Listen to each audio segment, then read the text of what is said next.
সূরা ইখলাস 3 বার পরে এই বৃদ্ধ আঙ্গুলের মধ্যে ফু দিলে যে কেউ আপনাকে ভালোবাসবে, যে কেউ আপনাকে ভালোবাসতে বাধ্য হবে, সে আপনার কথা মানতে বাধ্য হবে, সে আপনার উপর আকৃষ্ট হবে, সে আপনাকে পাগলের মতো ভালোবাসবে।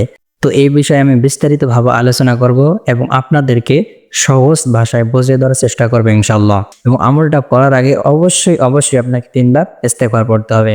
আস্তাগফিরুল্লাহ, আস্তাগফিরুল্লাহ, আস্তাগফিরুল্লাহ। এরপরে আপনাকে দরুদ শরীফ পড়তে হবে, অর্থাৎ দরুদে ইব্রাহিম, যেই দরুদ শরীফ আমরা নামাজের মধ্যে পড়ে থাকি, এই দরুদ শরীফ আপনাকে 3 বার পড়তে হবে। এরপরে আউযু বিল্লাহি এবং বিসমিল্লাহর সহিত সূরা ইখলাস 3 বার পড়বেন। একবার করে পড়বেন এবং এই বৃদ্ধ আঙ্গুলের মধ্যে ফু দিবেন। 3 বার পড়বেন, 3 বার পড়ার পর এই বৃদ্ধ আঙ্গুলের মধ্যে 3 বার ফু দিবেন। এরপরে দরুদ শরীফ আবার 3 বার পড়বেন।